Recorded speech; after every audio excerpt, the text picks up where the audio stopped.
a palavra de Cristo. Cristo foi o autor delas. O Espírito de Cristo falou no Antigo Testamento de sua sofrimentos e da glória que se seguirá em Pedro 1. Os salmos falam de Cristo. O salmista Davi representa Cristo. Davi, o doce salmista, é um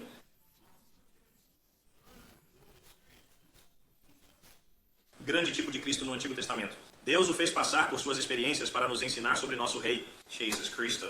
Os sacrifícios nos falam de Cristo, ensinando-nos e admoestando-nos com os próprios salmos de Deus.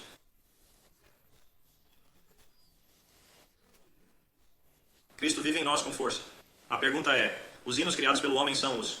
E você será capaz de se apresentar diante de Deus no dia do julgamento e dizer, nós cantamos a palavra de Cristo?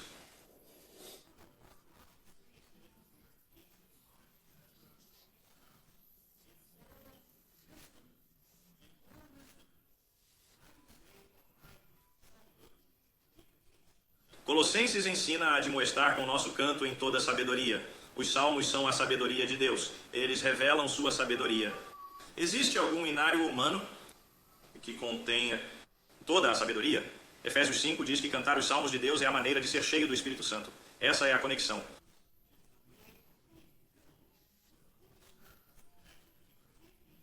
Cantar salmos soprados pelo Espírito é como ser cheio do Espírito Santo. Não é relacionado ao pentecostalismo, mas está ligado a entoar os salmos de Deus. Nesses versículos de Efésios e Colossenses não devemos escrever uma canção. Não existe um ofício no Novo Testamento para compor músicas.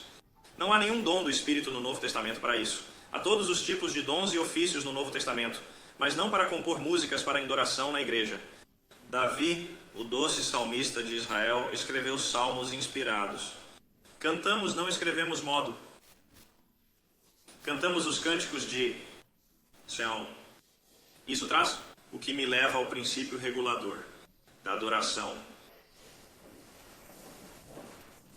Eu não esperava passar por tudo isso tão rapidamente. O princípio regulador da adoração. O segundo mandamento nos ensina como o Deus Santo deve ser adorado. E logo vem o assustador aviso. Eu, o Senhor teu Deus, sou um Deus ciumento. E o Deus ciumento está nos dizendo do céu que ele é ciumento quanto à sua adoração. Todo cristão deve ser cuidadoso para adorá-lo corretamente. E sejam zelosos pela correta adoração a ele.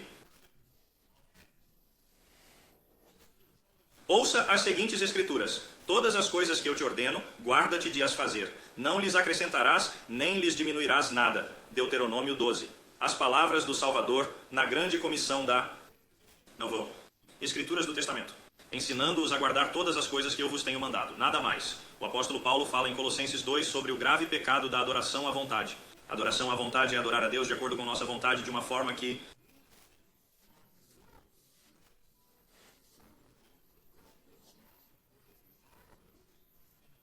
não é ordenada em sua palavra.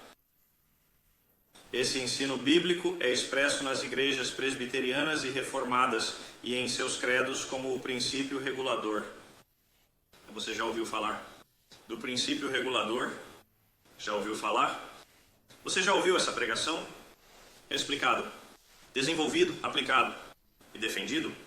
Se não ouviu, é bem possível que sua igreja está falhando com você e você não aprende todo o conselho divino. Se não ensinam isso na sua igreja como diretriz de adoração, então você não está sendo ensinado todo o conselho de Deus. Então você e sua igreja estão totalmente abertos para elementos antibíblicos na adoração. A doutrina reformada da adoração é expressa em duas palavras: o princípio regulador. Qualquer coisa aquém disso não é presbiteriana e não é reformada. O princípio regulador nos ensina que os elementos e a maneira religiosa da adoração pública são determinados somente pelas Escrituras e limitados somente pelas Escrituras. A questão então é, por exemplo, se tal e tal coisa tem uma garantia na palavra de Deus? Ela tem uma garantia? Sem garantia, você não deve fazer.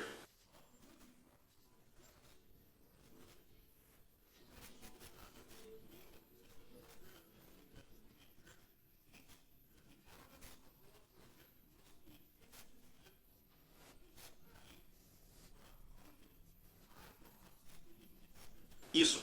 Deus o julgará por isso, pois ele é zeloso por sua adoração. Os padrões de Westminster, os credos do Sr. Foster e da Igreja Presbiteriana Livre ensinam que os elementos da adoração pública de Deus devem ser instituídos. Prescritos nas Escrituras, Confissão de Westminster 21.2, Catec Maior 108 e 109, Catec Menor 50 e 51. Confissão de Westminster 21 e a Confissão Maior.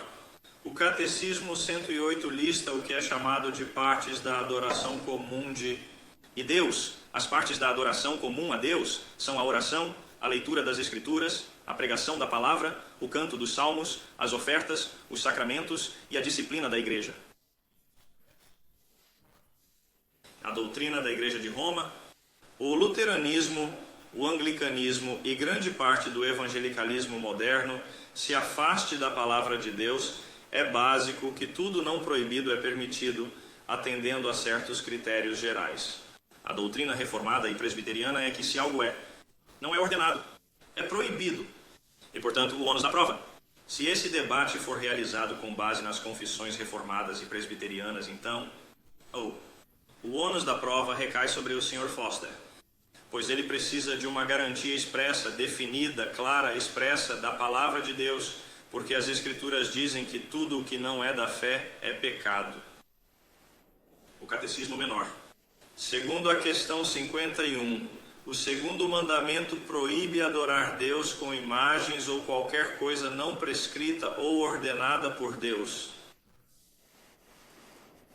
Os padrões de Westminster abrangem não só os elementos da adoração, mas também detalhes relacionados a essas partes na adoração a Deus.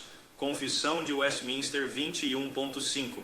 Devemos ler as Escrituras com reverência, sem acrescentar obras literárias, como o Progresso do Peregrino de Bunyan, apenas as próprias Escrituras, e fazê-lo com temor ao Senhor. A pregação deve ser saudável, e não herética ou de má qualidade, devendo ser recebida conscientemente pela congregação como a palavra de Deus. E então nos é dito que o canto deve ser o canto dos salmos com graça, no coração. Todas essas coisas fazem parte do princípio regulador bíblico de adoração, de acordo com os padrões de Westminster. A maneira correta de adorar Deus é estabelecida por ele mesmo na Confissão de Westminster. Tão limitado por vontade própria que não pode ser adorado como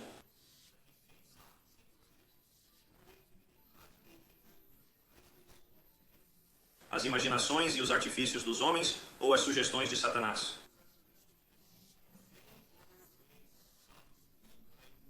É fundamental que a adoração a Deus seja feita somente de acordo com o que está prescrito nas Escrituras Sagradas. Isso inclui atividades como testemunhos e performances musicais durante o culto na igreja. Obrigado.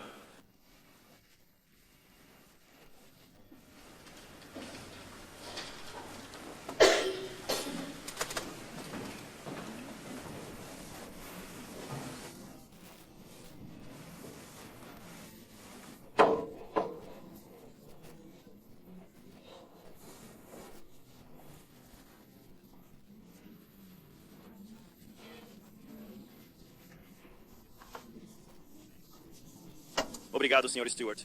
Agora o Reverendo Ivan Foster explicará por que não acredita na salmodia exclusiva das Escrituras.